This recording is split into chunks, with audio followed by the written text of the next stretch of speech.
So here we go with distance test number 2. This involves different antennas from the previous test, distance test number 1. So let's get started. First we start the motors and up we go to hover for a few seconds to make sure that the Hubsan will keep position correctly in GPS mode. And that being shown to be the case, it's time to move out. So here we go. I'm going to go ahead and bring it on up. Decided to, at least for a short time, to watch off to the side as I moved forward. So I was going sideways, moving off to the left, or the right rather. As you see, those white shapes down there, those are sheep. And so we just continue going up a bit. Wanted to get up fairly high so I didn't lose communication with the panel antenna rather, since that does it does tend to be directional. Okay, I'm going to fiddle around, I guess. Doing this after the fact as voiceover, obviously. So, come on, let's get it in gear, guy. I've seen it already. Okay, so, come on, let's go. I should cut this part out. Okay, sheep, yes, we see the sheep. All right, now we're moving again. Very good. You know, for some reason, since these lovely controllable quadcopters started with being within the reach of regular people like myself, I wanted to get one that could go up and take pretty pictures and videos. And after a good deal of investigating, I finally went out and bought myself a relatively expensive one, this Hubsan H501SS. The reviews were good, the price was right, and finally I decided enough dithering already, just get the darn thing. So I got it, and it works well. The only thing that has annoyed me about it, aside from the fact that its internal camera cannot gimbal, was its range. Stock out of the box, my H501S seemed to have a maximum range of about 300 meters. The closer it got to that range, the more likely it was it would be out of range of the first-person view, the FPV, or the controller would go out of range and the drone would do its automatic return to base.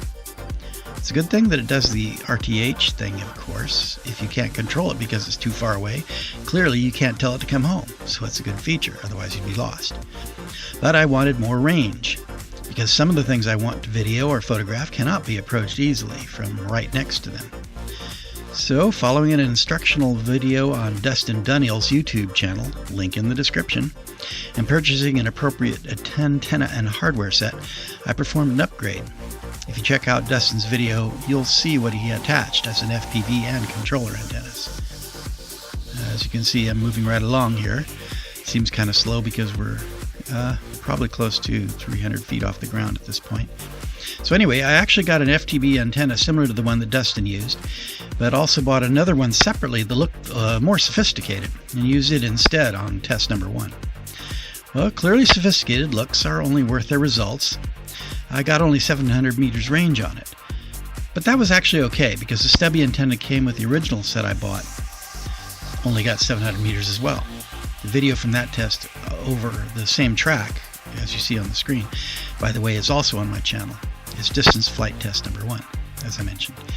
So today I came with different antennas. The 4.8 gigahertz FPV antenna that I got with the Blow Mikey set, but with the stubby antenna replaced with a 5 decibel 2.4 gigahertz antenna that would normally be used for a Wi-Fi hotspot.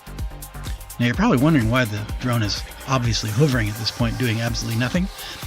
Well, the reason for it is that a couple of guys were kind of like walking right by me towards the parking lot where my car wasn't at. And they stopped and then came back a little bit.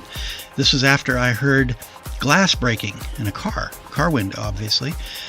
And they had witnessed somebody break a car window, rip something out, and drive off. So I kind of like was standing there wondering what I ought to do, because if I could follow the darn getaway car with the drone, that'd be nice. But unfortunately, it was too far away to get that going. So I kind of wondered what I ought to do about it, and apparently there isn't much I could do, so I let it go. Anyway, as you can see on the video here,